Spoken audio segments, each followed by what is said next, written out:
Assalamualaikum warahmatullahi wabarakatuh. Dalam kesempatan kali ini, saya akan menyampaikan koneksi antar materi modul 3.1, pengambilan keputusan berbasis nilai-nilai kebajikan sebagai pemimpin. Bagaimana filosofi Ki Hajar Dewantoro dengan peratap Triloka memiliki kaitan dengan penerapan pengambilan keputusan sebagai seorang pemimpin? Peratap Triloka terdiri atas 3 semboyan, yaitu ing ngarsa sung tulodo, ing madya mangunkarsa, tutwuri handayani.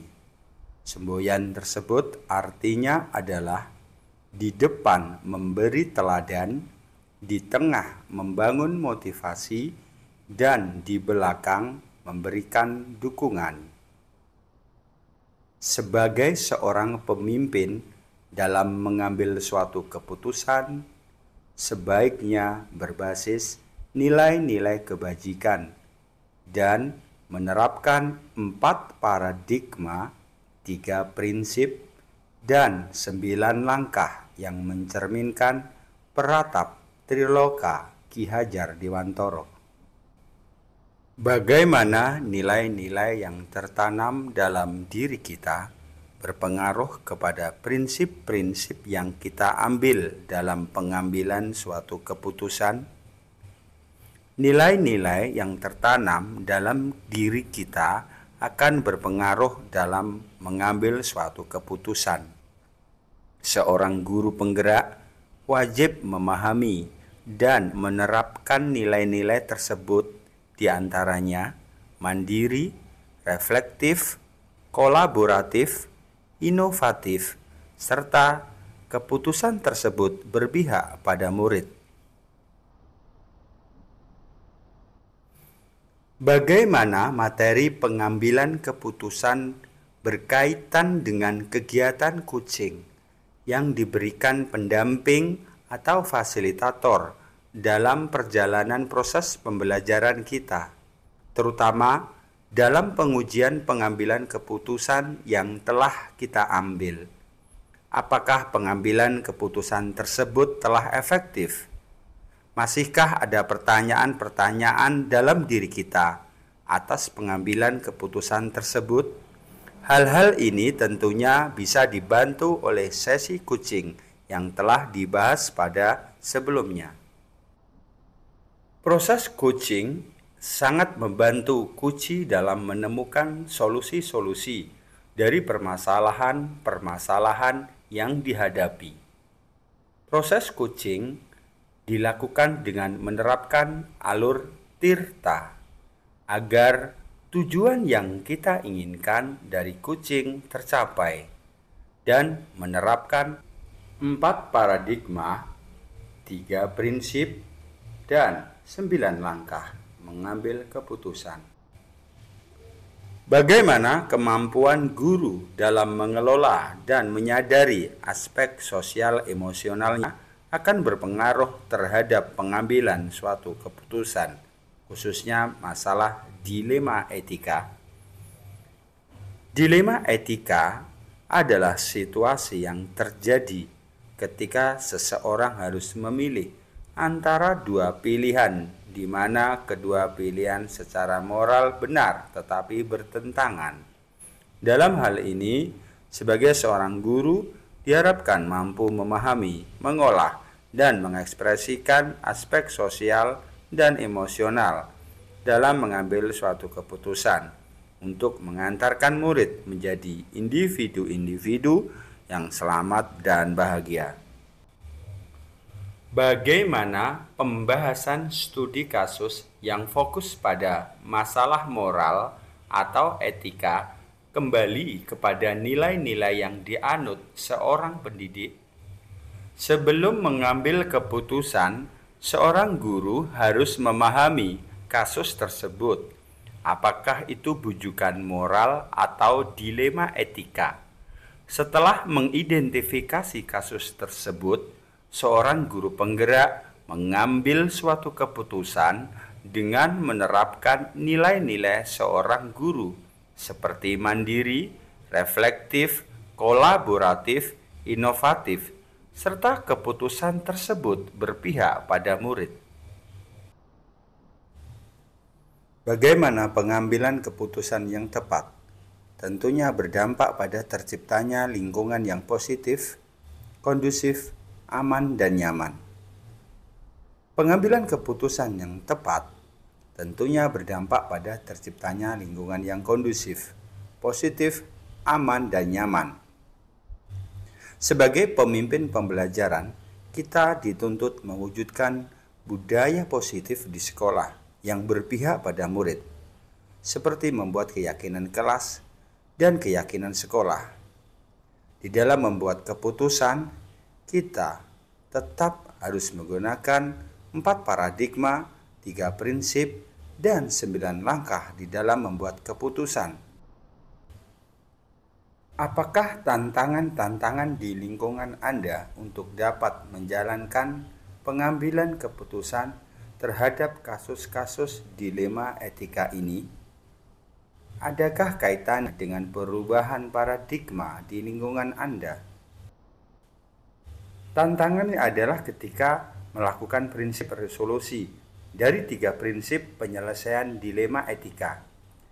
Antara lain berpikir berbasis hasil akhir atau end-based thinking, berpikir berbasis peraturan atau rule-based thinking, dan berpikir berbasis rasa peduli atau care-based thinking. Dalam mengambil keputusan, tantangan yang saya hadapi adalah paradigma orang tua murid yang belum selaras dengan apa yang kita putuskan. Apakah pengaruh pengambilan keputusan yang kita ambil ini dengan pengajaran yang memerdekakan murid-murid kita? Bagaimana kita memutuskan pembelajaran yang tepat untuk potensi murid kita yang berbeda-beda? Pengambilan keputusan akan berpengaruh dengan pengajaran yang memerdekakan murid-murid. Dalam hal ini, seyogyanya seorang guru dalam mengambil keputusan mempertimbangkan kodrat alam dan kodrat zaman murid, agar murid dapat mencapai kebahagiaan dan mampu berdiri sendiri, baik untuk diri pribadi maupun dalam masyarakatnya.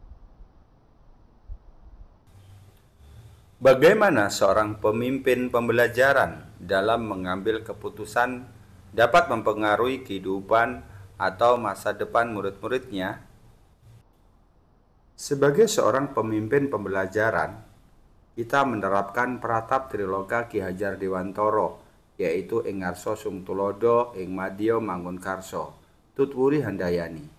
Semboyan tersebut artinya di depan kita memberikan teladan, di tengah kita memberikan motivasi, dan di belakang kita memberikan dukungan. Sehingga di dalam membuat keputusan tentunya harus berpihak pada murid dan berdasarkan nilai-nilai kebajikan universal. Apakah kesimpulan akhir yang dapat Anda tarik dari pembelajaran modul materi ini dan keterkaitannya dengan modul-modul sebelumnya? Dalam pengambilan keputusan, kita berlandaskan filosofi Ki Hajar Dewantara sebagai pijakan.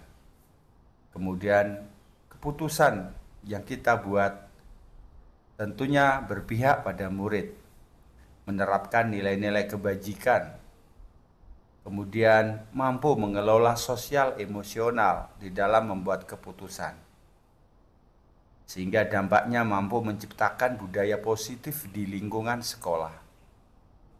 Di dalam membuat keputusan, kita menerapkan 4 paradigma, 3 prinsip, dan 9 langkah di dalam pengambilan keputusan.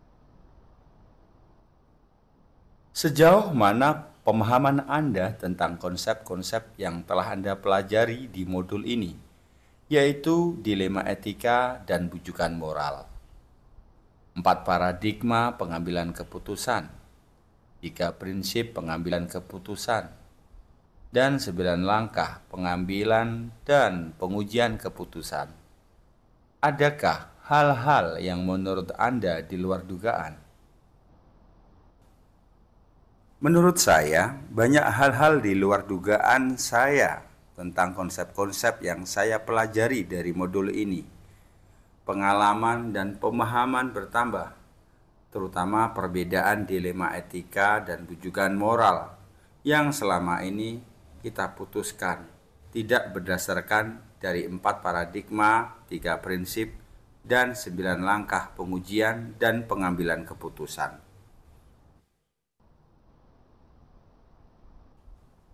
Sebelum mempelajari modul ini, pernahkah Anda menerapkan pengambilan keputusan sebagai pemimpin dalam situasi moral dilema?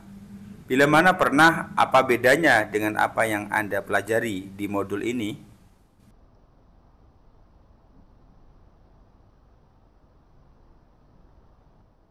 Saya pernah, dan perbedaannya tidak berdasar dari 4 paradigma, 3 prinsip, dan 9 langkah pengujian dan pengambilan keputusan hanya berdasarkan masukan dari rekan sejawat yang dianggap sesuai, dan ternyata keputusan yang saya buat itu tidak sesuai dengan nilai-nilai kebajikan universal.